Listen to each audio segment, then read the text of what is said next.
नमस्कार प्यारे बच्चों। आज हम लोग बात करने वाले हैं हारित संहिता के बारे में बात करेंगे।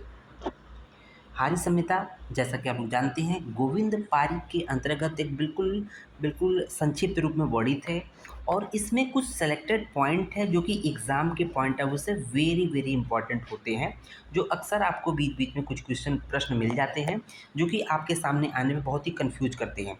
लेकिन अगर आपने एक बार, दो बार, तीन बार आपने इसको रिवाइज कर लिया तो निश्चित ही आपका जो भी एक, दो, तीन, चार पेपर जो प्रश्न आते हैं, चाहे किसी भी एआईपीजीटी में या किसी भी एग्ज़ाम में, है ना, सीआरबी में या जो किसी भी मेडिकल ऑफिसर में, तो यहाँ पर आपसे संभावना होती है कि आप सही कर ले जाओगे। तो यहाँ पर देखेंगे हारित संहिता जो कि गोविंद पारिक के अंतर्गत है। देखेंगे सबसे ऊपर क्या लिखा है, भस्म में का वर्णन तो भेल ने किया था, आप लोगों ने पहले भेल संहिता देखा था, ठीक है ना। उसके बाद देखेंगे यहाँ पर भी वर्णित है तक्र में, घृत में और खटिका में। तक्र में, घृत में, खटिका में, ये किसने वर्णन किया, कहाँ पर है, हारित संहिता के अंतर्गत आया है। अभी इसका भी डिटेल में वर्णन पढ़ेंगे। तो यहाँ पर कुछ बेसिक इन्फॉर्मेशन देख लेते हैं हारित संहिता का। तो लेखक कौन है, हारित हारित ही है, संभवतः आत्रेय के पुत्र माने गए हैं, संभवतः आत्रेय के पुत्र हैं। इनका जो काल है, जो समय है, 10 से 12वीं सेंचुरी है, ठीक है ना, एडी है। और विषय वस्तु क्या है देखेंगे, जो एक रूपरेखा क्या है, इन्होंने सब कुछ देखेंगे यहाँ पर। अन्नपान स्थान, अन्नपान स्थान जो है जिसमें 23 चैप्टर हैं, बाकी हम लोग को नहीं देखना है, ठीक है। अरिष्ट स्थान में 9 है, चिकित्सा स्थान में 58 है, कल्प स्थान में 6 है, सूत्र स्थान में 5 है, सारे स्थान में 1 है, परिशिष्ट स्थान में 1 है। कुल अध्याय की संख्या 103 होती है। तो यहाँ पर हम लोग को क्या देखना है कि जो डिफरेंट है, अन्नपान स्थान देखेंगे जो कि हारित संहिता में वर्णन आया है, ठीक है ना, बस यही याद रखना है। और कुल अध्याय, कुल चैप्टर की संख्या 103 है, ये ध्यान रखना है। और भैषज रत्नावली जो है कि आगे हम लोग पढ़ेंगे, उसमें 106 चैप्टर होते हैं। 103 हारित संहिता में है और 106 भैषज रत्नावली में होता है। अब देखेंगे कुछ हारित का योगदान। तो हारित का क्या कंट्रीब्यूशन था आयुर्वेद जगत में, उसके बाद देखेंगे। तो उन्होंने सबसे पहला क्या कंट्रीब्यूशन दिया है, गाय के वर्ण के अनुसार उसके दुग्ध के गुणधर्म बताए हैं, अर्थात जिस वर्ण की गाय होगी उसी के अनुरूप उसके दुग्ध के गुणधर्म होंगे। जैसे कृष्णवर्णी गाय का दुग्ध होता है वात शामक होता है, जो काली कलर की गाय होती है वो वात शामक होती है। पीत वर्णी जो गाय का दूध होता है वात पित्त शामक होता है, जबकि श्वेत वर्णी गाय का दूध कफ कारक होता है। तो ध्यान दीजिएगा, अभी तक शामक की बात कर रहे थे, लेकिन जो श्वेत वर्णी गाय का दूध है उस हिसाब से कफ शामक होना चाहिए, बट यहाँ पर ध्यान रखना है क्योंकि ये कफ कारक है, इसलिए इसको विशेष रूप से ध्यान रखना है। जिस अभी देखेंगे वेरी वेरी इंपॉर्टेंट है, एक पॉइंट है, जिस गाय का बछड़ा न हो, न होने का दो चीज़ है कि या तो मर गया हो या तो किसी ने ले गया हो, दूसरा कोई ले गया हो। जिस गाय का बछड़ा न हो वो दुग्ध त्रिदोष कारक होता है, अर्थात वात पित्त कफ तीनों प्रकोपित होते हैं। उसके बाद देखेंगे अजा दुग्ध को, अजा दुग्ध बकरी के दुग्ध को ग्राही, महिषी अर्थात भैंस के दुग्ध को अभिसंधी और गाय के दुग्ध को रेचक प्रकृति का बताया है। उसके बाद देखेंगे तक्र में, जो कि हम लोगों ने पहले भी वर्णन कर लिया, तक्र में, घृत में, खटिका में।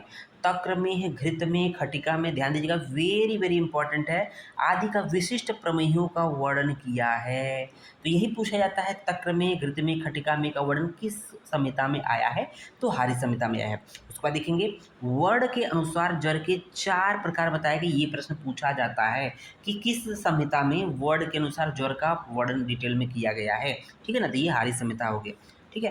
तो यहाँ कौन कौन से वर्ड हैं, कौन कौन से ज्वर हैं, ब्राह्मण, वैश्य, क्षत्रिय, शूद्र। तो अब ब्राह्मण, क्षत्रिय, वैश्य, शूद्र आपने देखा होगा, सुना होगा, उसी तरह से ज्वर के भी जो प्रकार है वर्ण के अनुसार बताया गया।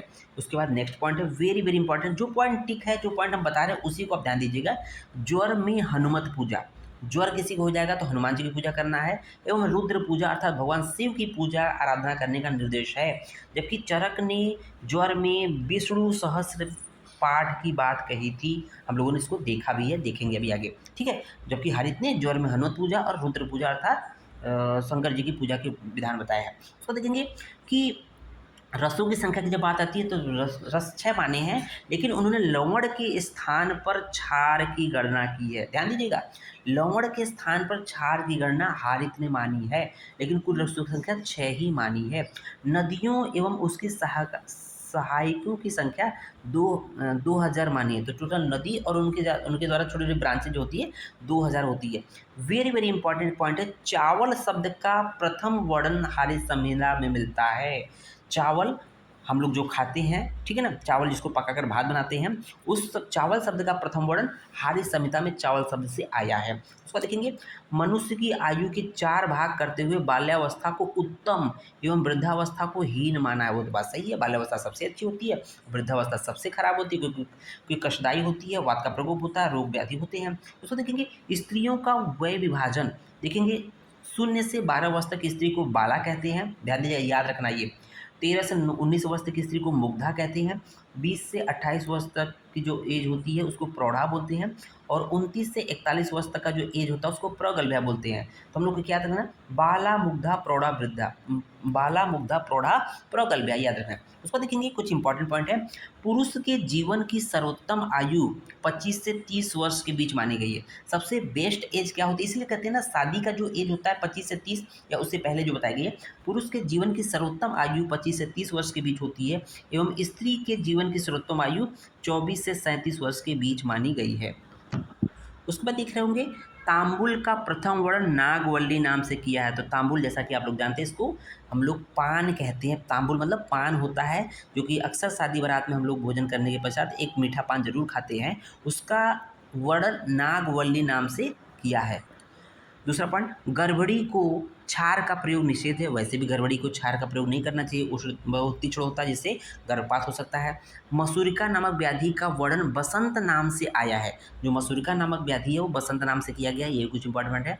तो देखेंगे, काश में तुलसी, खांसी में तुलसी का प्रयोग, कुष्ठ में रसेंद्र का प्रयोग, एवं क्षय अर्थात ट्यूबरकुलोसिस में मधुयष्टि का प्रयोग बतलाया है। अब एक पॉइंट इंपॉर्टेंट है, जिसको ध्यान दीजिएगा अच्छे से, तभी समझ में आएगा। 3-3 रसों के बजाय 2-2 रसों के सामक एवं कोपक प्रभाव बताए हैं। बात शायद नहीं समझ में आ रही होगी। जैसे हम लोगों ने कहा था ना कि जैसे वात पित्त कफ जो है, जैसे जैसे 6 रस होते हैं, मधुर अम्ल लवण कटु तिक्त कषाय। शुरू के 3 रस होते हैं, मधुर अम्ल लवण, ये क्या होते हैं, ये वात सामक होते हैं, जबकि कटु तिक्त कषाय जो होता है ये वातवर्धक होता है। तो यहाँ पर 3-3 का ग्रुप है ना, 3-3 का ग्रुप है, जबकि यहाँ पर क्या हुआ कि 3-3 रसों के बजाय 2-2 रसों का जो ग्रुप बना के शामक और कोपक प्रभाव की बात करें, जिसका हम लोग आगे वर्णन करेंगे।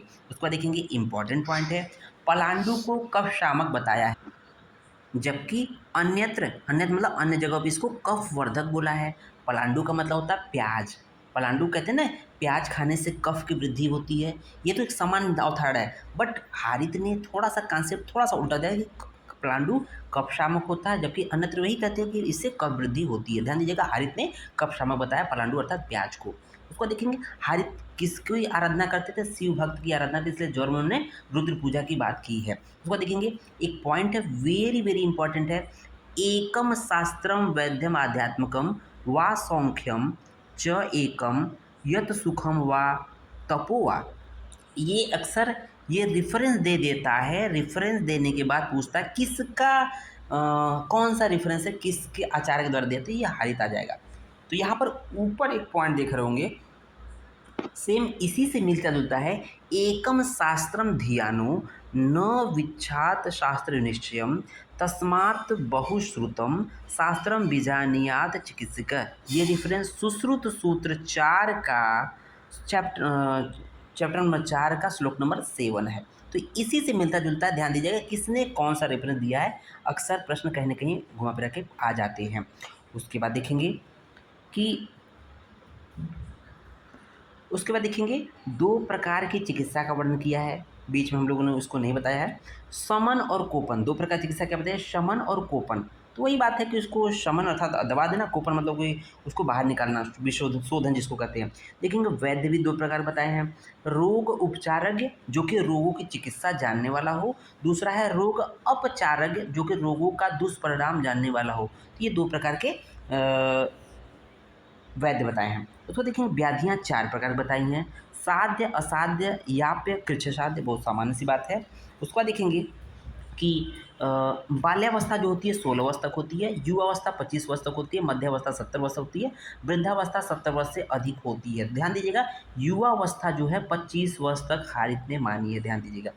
उसके बाद देखेंगे कि यहाँ पर एक पॉइंट है, देखेंगे जो टिक किया हुआ है, केवल कार्तिक अगहन, ध्यान दीजिएगा वेरी वेरी इंपॉर्टेंट है इस पॉइंट में, इस चैप्टर में, कि केवल कार्तिक अगहन एवं मास एवं आषाढ़ के महीनों में ही ऋतु संधि मानी है। जब हम लोगों ने वाग्भट संहिता पढ़ रहे थे, अष्टांग हृदय पढ़ रहे थे, तो वहाँ पर ऋतु संधि जब पढ़ रहे थे तो बोलते थे कि प्रत्येक ऋतु का मतलब ऋतु के अंतिम मतलब पर्टिकुलर मंथ का अंतिम 7 दिन और अगले मंथ का अगले ऋतु का जो है वो शुरू के 7 दिन, टोटल 14 दिन क्या होते हैं, ऋतु संधि होती है। लेकिन ये तो हर एक के लिए था, ये हर एक महीने के लिए था, लेकिन यहाँ पर केवल कार्तिक, अगहन एवं मास एवं आषाढ़ के महीनों के में ही ऋतु संधि मानी है। ध्यान दीजिएगा, ऐसा बात हारित ने बोला है, ठीक है ना। उसके बाद देखेंगे कि मधुर, कसाय, तिक्त, क्षार, अम्ल, कटु नाम से 6 रस माने हैं, ठीक है। उसके बाद देखेंगे गंगा के पानी की परीक्षण की विधि दी है। जो हम लोग कहते हैं ना, आज के समय में गंगा जी हमेशा शुद्ध रहती है, गंगा जल का प्रयोग किसी भी धार्मिक कार्यों में, कथा होता है या फिर अमृत जल होता है तो उसके यूज करते हैं चरणामृत में। तो गंगा के पानी की परीक्षण की विधि बताई गई है। कहाँ बताई गई है? हारी संहिता में। देखिए कितना एडवांस टेक्नोलॉजी थी उसमें की, ठीक है ना। उसको देखेंगे यहाँ पर क्या है कि स्वाति नक्षत्र में बरसने वाले जल की स्वाति जल संज्ञा देकर, मतलब स्वाति नक्षत्र में जो पानी बरसता था उसको स्वाति जल संज्ञा दिया, उसको नाम दे दिया, उसे अमृत तुल्य, वेरी वेरी इंपॉर्टेंट है, बताया गया है। एवं अमृत तुल्य बताकर उसको हंसोदक एवं अंशुदक का नाम दिया। तो प्रश्न पूछता है अंशुदक कि मतलब स्वाति नक्षत्र में बरसने वाले जल को हंसोदक एवं अंशुदक नाम किसने दिया है, तो ये हरि संहिता में आएगा। उसके बाद देखेंगे स्तनों में दुग्ध उत्पत्ति का विस्तृत वर्णन दिया गया है, परंतु जन्म के तुरंत बाद के स्तन्य अर्थात दुग्ध को कफ कारक बताते हुए शिशु के लिए उसका निषेध बताया है। कहने का मतलब हारित बोलते हैं कि जब डिलीवरी होती है तो तुरंत माँ के स्तनों में स्तन्य अर्थात दुग्ध की प्रवृत्ति हो जाती है, उत्पन्न हो जाता है, लेकिन उस समय जो दुग्ध होता है वो कफ कारक होता है। उसके बाद देखेंगे मधु अर्थात शहद के 3 प्रकार माने हैं, भ्रामक, सारद, छौद्र। भ्रामक, सारद, छौद्र, ये बात है। उसके बाद देखेंगे यहाँ पर कुछ इंपॉर्टेंट पॉइंट है जो कि वेरी वेरी इंपॉर्टेंट, जिसको हम लोग हाईलाइट कर रहे हैं। क्या वो है? सामान्य कर्मज रोगों के शांति के लिए षोडश अंश दान करने का निर्देश है, परंतु कुष्ठ में 69वें भाग का दान करने का निर्देश है। इसी प्रकार से रोगानुसार दान करने को बताया था। प्रमेह श्वास काश भगंदर में स्वर्ण दान, मतलब श्वास काश में घोड़े व बैल का दान, रक्त पित्त में मधु घृत का दान, गुल्म में कन्यादान, देखेंगे गुल्म में कन्यादान, ये इंपॉर्टेंट पॉइंट है। प्रमेह में नमक का दान, श्रम में पानी का दान तथा विसर्प में वनस्पतियों का सिंचन हित कर बताया है। उसके बाद देखेंगे अष्टविध महागद का जो वर्णन है, जो चरक ने बताया अष्टविध महागद, उसी का वर्णन हारित ने भी कर दिया है। उसके बाद देखेंगे ज्वर 8वें दिन निराम हो जाता है, 7 दिन तक शाम रहता है, उसके बाद 8वें दिन निराम हो जाता है। उसके बाद देखिए वेरी वेरी इंपॉर्टेंट है, लंघन की बात कर रहा है। लंघन, मध्य लंघन, अति लंघन करके, मतलब ये 3 प्रकार के लंघन के 3 भेद बताए हैं, पहले 3 भेद बताए हैं।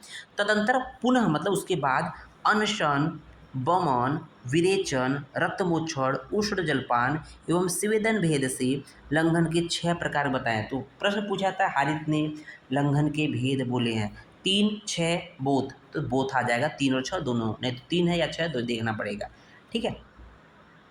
उसके बाद देखेंगे हम लोग कि ज्वर की उत्पत्ति में वायु को प्रधान कारण माना है तथा इसमें पक्वाशय में स्थित अग्नि की विकृति मानी है। तो वैसे भी ज्वर में विकृति अग्नि मंद हो जाती है, ठीक है ना। उसको देखेंगे विषम ज्वर 4 प्रकार के माने हैं, यही ध्यान रखना है। विषम ज्वर कितने भेद माने? 4 माने हैं। चरक ने विषम ज्वर के 5 भेद माने हैं। उसको देखेंगे कृमियों का विस्तार से वर्णन करते हुए उनके बाह्य एवं अभ्यंतर 2 भेद किए हैं। तो कृमि के 2 भेद बताएं, बाह्य अभ्यंतर।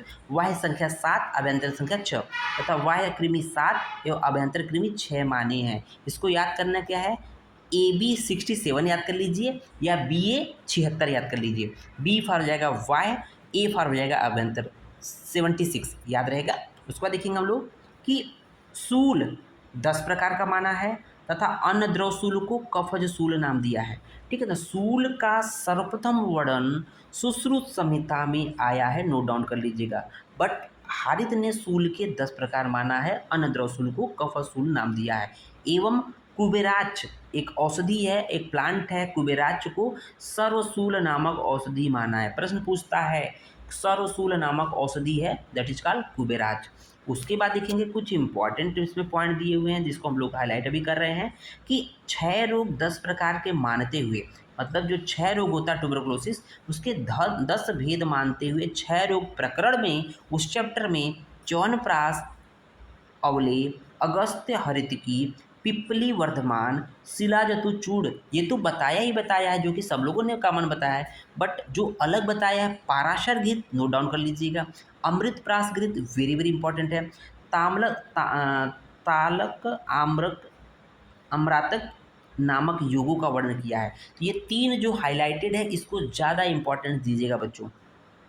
उसके बाद देखेंगे रक्तपित्त में कोष्ठ आश्रित पित्त, प्राणवायु, समान वायु, अपान वायु की दृष्टि मानते हुए इसका प्रकोप 4 प्रकार से माना है एवं उसकी गतियाँ 2 प्रकार की मानी है एवं इसके 18 उपद्रव माने हैं।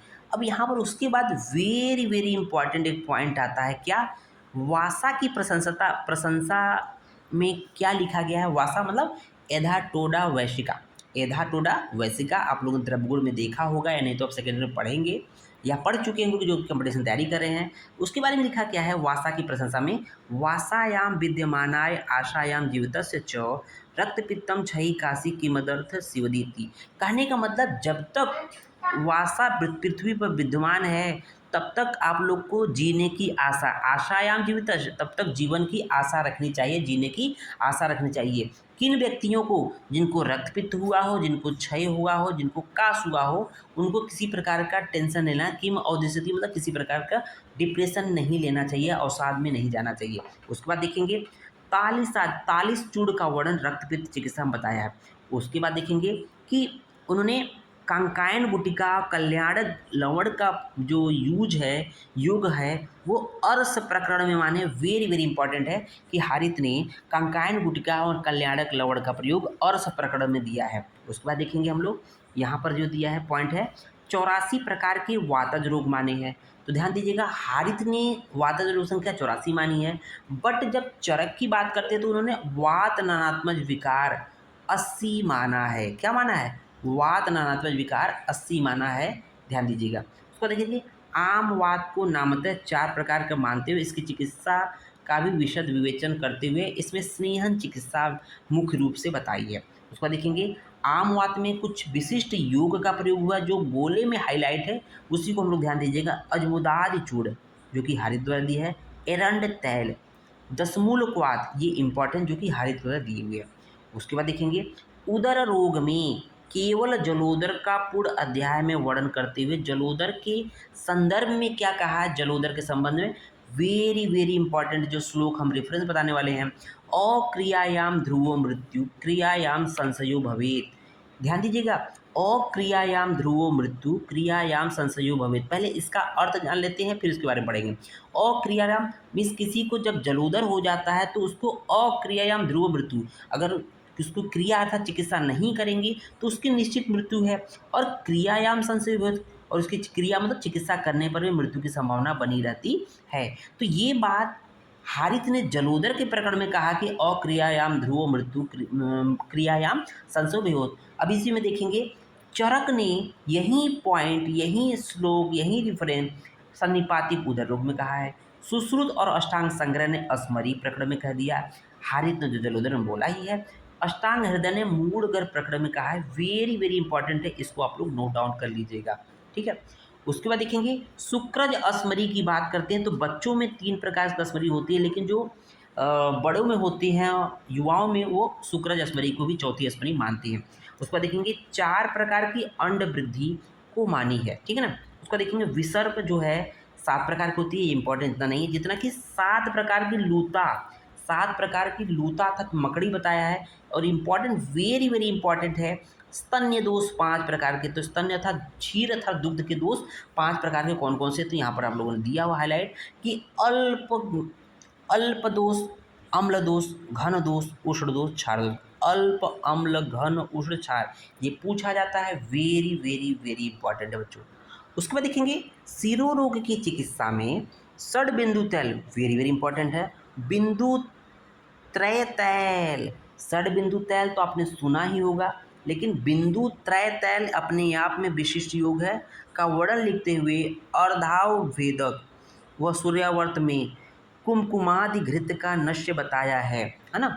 कुमकुमादि घृत का नश्य अर्धाव भेदक और सूर्यावर्त में वेरी वेरी इंपॉर्टेंट है। उसके बाद देखेंगे कि 6 प्रकार की बंध्या, 8 प्रकार के गर्भ के उपद्रव, वेरी वेरी इंपॉर्टेंट है कि हारित ने गर्भ के उपद्रव कितने माने हैं, तो 8 प्रकार के गर्भ के उपद्रव माने हैं। 4 प्रकार के मूढ़ गर्भ बताएं कौन कौन से, वातज, पित्तज, कफज, रक्तज, पित्तज, मानते हुए मूढ़ गर्भ के बाहु छेदन हेतु, मूढ़ गर्भ के बाहु छेदन हेतु अर्धचंद्र नामक शस्त्र का निर्देश किया है। ठीक है ना। उसको देखेंगे बालकों में उत्फुल्लिका रोग का भी नामतः वर्णन करते हुए इसमें उदर प्रदेश पर, एब्डोमेन पर बिंदुवत दाह, एक पॉइंट पर उसको जलाएंगे, दाह करेंगे, निर्देश किया है। आल्सो इन योग रत्नाकर, यही पॉइंट योग रत्नाकर ने बोला है। ठीक है ना। 8 प्रकार के जांगल व 8 प्रकार के ही स्थावर विष की बात कही गई हारित संहिता में। उसके बाद देखेंगे अग्निदग्ध 4 प्रकार बताए गए हैं। ईषद दग्ध, मध्य दग्ध, अंत्य दग्ध एवं सम्यक दग्ध भेद से अग्निदग्ध 4 प्रकार के बताए हैं। और रक्त मोक्षण भी 4 प्रकार बताए हैं। उसको देखेंगे वेरी वेरी इंपॉर्टेंट है कि तैल पाक, है ना, स्नेह पाक हम लोगों ने देखा था। तो चरक सुश्रुत ने 3 प्रकार बताया था, लेकिन हारित ने 4 प्रकार स्नेह पाक बताया, जिसमें तैल पाक की बात कर रहा है। खर, चिक्कड़, मध्य विशोषी, खर, चिक्कड़, मध्य विशोषी भेद से तैल पाक 4 प्रकार का बताया है। ठीक है ना। उसको देखेंगे हरित की 7 प्रकार की, त्रिफला संख्यात्मक, 1 हरित की, 2 विविध की, 3 अम्ल की बताई है। ये इंपॉर्टेंट नेता नहीं था। जितना कि गुगलू के 5 भेदों का नामतः वर्णन हारित में आया है। तो गुगलू के 5 भेदों का नामतः वर्णन, नाम से वर्णन आया कि 5 भेद कौन कौन से होते हैं। ठीक है ना। उसको देखेंगे इंद्र के अमृत पान से, इंद्र जी ने जब अमृत पान किया, उसकी कुछ बूंदें जमीन पे गिरी, तो उससे अमृत पान से गिरे अमृत बिंदु से हरितकी की उत्पत्ति, एवं गरुड़ के अमृत पान से गिरे अमृत बिंदु से रसोन अर्थात लहसुन की उत्पत्ति होती है। ठीक है ना। तो लहसुन क्या है, एक तरह से अमृत बिंदु से उत्पन्न हुआ है। हरितकी क्या है, इंद्र जी के अमृत पान के समय जो कुछ बूंदे गिर गए थे धरती पर, उससे उत्पन्न हुआ, तो उसी को हम लोग हरितकी बोलते हैं। उसके बाद देखेंगे गर्भ के विकास का क्रम की बात करते हैं। प्रथम दिन बुद्बुद की उत्पत्ति स्वरूप होता है, 10 दिन में षोडश स्वरूप होता है। जो हम लोग को याद रखना है, 15 दिन पर घन स्वरूप हो जाता है। ठीक है ना। 15 दिन पर घन मास स्वरूप हो जाता है। उसके बाद जो याद करना है, 50 दिन पर अंकुर स्पष्ट हो जाते हैं। ठीक है ना। उसके बाद देखिए जो याद करना है, 3.5 मास पे सिर स्पष्ट हो जाता है। पंचम मास पे जीव की उत्पत्ति होती है। पूछा जाता है हारित ने जीव की उत्पत्ति किस माह में बोली है, पंचम मास में। और षष्टम मास में स्फुरण प्रारंभ हो जाता है, मतलब पल्पिटेशन शुरू हो जाता है। अष्टम मास में जठराग्नि योग हो जाती है। और नवम मास में चेष्टा। तो जिस तरह से जीव की उत्पत्ति इंपॉर्टेंट, उसी तरह से नवम मास में चेष्टा की उत्पत्ति इंपॉर्टेंट है। 10वें मास में प्रसव अर्थात डिलीवरी हो जाती है। अब यहाँ पर देखेंगे गर्भ के विभिन्न अंगों की उत्पत्ति के बारे में देख लेंगे। तो यहाँ पर वातज, पित्तज, मतलब अलग अलग जो महाभूत होते हैं उनके द्वारा देखेंगे। कर्ण, हस्त, पाद, सिर वात की उत्पत्ति से होती है। ठीक है ना। तो यहाँ पर कर्ण याद रखिएगा कि कर्ण वात की उत्पत्ति है, कर्ण मतलब कान। लेकिन दूसरा त्वचा, मांस, बाल, रोम, अस्थि जो है पृथ्वी की उत्पत्ति, पृथ्वी के द्वारा उत्पन्न होते हैं। तो देखेंगे मांस है, बाल है, रोम है, अस्थि है, तो समझ में आ रहा है पृथ्वी। लेकिन त्वचा, त्वचा तो देखा जाए तो वात होता है, बट यहाँ पर हारित ने त्वचा की उत्पत्ति पृथ्वी महाभूत के द्वारा मानी है। और हम लोग लास्ट पेज पे एंट्री कर गए हैं। देखेंगे यहाँ पर जल के द्वारा कौन कौन सी चीज़ उत्पन्न होती है। रस, रक्त, लाला, मूत्र। तो रस, रक्त, लाला, मूत्र समझ में आ रहा है। शुक्र की उत्पत्ति भी जल से होती है, हारित ने बताया। याद रखिए बच्चों, जो हाईलाइटेड है, जो गोला किया होगा, उसको ज़्यादा इंपॉर्टेंस दिया जाएगा, क्योंकि वो प्रश्न आप कोरिलेट नहीं कर सकते हैं। उसको देखेंगे तेज के द्वारा क्या उत्पन्न होता है। पित्त समझ में आ रहा है। नेत्र, नेत्र में तेज होता है। तम, क्रोध, मोह। तो तम और मोह याद रखिएगा, बाकी सब कुछ समझ में आएगी। पित्त की वजह से हो रहा है, तेज की वजह से हो रहा है, ठीक है ना। उसको देखेंगे वायु की वजह से कान, स्पर्श, उच्छ्वास, स्वेद, आगमन। तो यहाँ पर कर्ण याद रखिएगा, कान। कान की बात कर रहा है तो वायु की उत्पत्ति से हो रहा है। उसका देखेंगे और देखेंगे मन, बुद्धि, निद्रा, आलस्य, मद, आकाश से निर्मित माना है, ठीक है ना। ये तो बात थी। उसके बाद हम लोग कुछ लास्ट पॉइंट देखते हैं। हृदय में पित्त की स्थिति एवं यकृत में वात रक्त का स्थान बताया है। आकाश से वायु, वायु से प्राण, प्राण से सत्व की उत्पत्ति मानी है। और लास्ट में हम लोग देखेंगे कि पंच तत्वों में आकाश को प्रधान बताया है। इस तरह से हम लोगों ने हारित संहिता का ये जो कुछ विशिष्ट पार्ट था उसको कंप्लीट कर लिया है। उम्मीद है आपको इससे बहुत हद तक, कुछ काफ़ी हद तक मदद मिलेगी। धन्यवाद।